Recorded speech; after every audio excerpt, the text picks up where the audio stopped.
Hello my YouTube family, आप लोग कैसे हैं। आज मैं आपके लिए लाई हूँ एक नई स्टोरी, शरारती लड़के की कहानी। गांव के एक छोटे से स्कूल में राहुल नाम का एक लड़का पढ़ता था। वह पढ़ाई में तो औसत था, लेकिन शरारतों में उसका कोई जवाब नहीं था। मास्टर जी कहते थे कि अगर शरारतों में कोई नंबर मिलता तो राहुल पूरे ज़िले में पहला आता। उसकी शरारतें कभी कभी सबको हंसा देती थी तो कभी कभी सिर्फ पकड़ने पर मजबूर कर देती थी। राहुल का सबसे अच्छा दोस्त था सोनू। दोनों मिलकर पूरी क्लास की नाक में दम कर देते थे।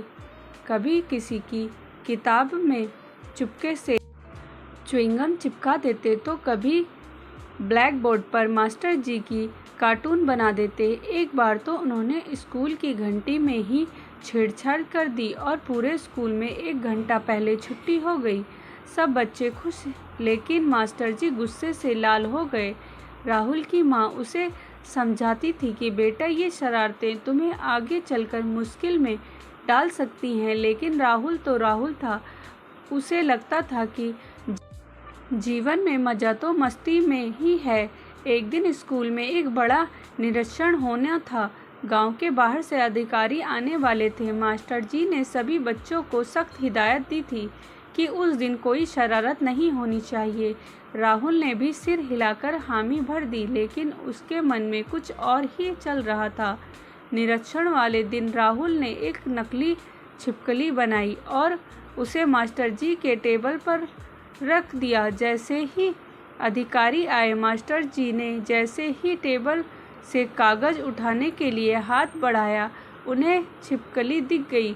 मास्टर जी उछल पड़े और पूरा कमरा ठहाकों से गूंज उठा। अधिकारी भी अपनी हंसी नहीं रोक पाए, लेकिन साथ ही उन्होंने राहुल की हरकत पर नाराज़गी जताई। उस दिन के बाद मास्टर जी ने राहुल को अलग से बुलाया और प्यार से समझाया, बेटा, शरारत और हास्य में फ़र्क होता है। किसी को हंसाना बुरा नहीं, लेकिन ऐसा काम मत करो जिससे दूसरों को शर्मिंदगी हो। और तुम्हारे पास जो ऊर्जा है, अगर उसे सही दिशा में लगाओ तो तुम्हें बहुत कुछ कर सकते हो। राहुल को पहली बार अपनी गलती का एहसास हुआ। उसने वादा किया कि अब वह अपनी शरारतों को अच्छे कामों में बदलेगा। धीरे धीरे उसने स्कूल के आयोजनों में हिस्सा लेना शुरू किया, नाटकों में अभिनय करने लगा और अपनी चतुराई से सबका दिल जीत लिया। आज राहुल अपने गांव के बच्चों को नाटक और अभिनय सिखाता है।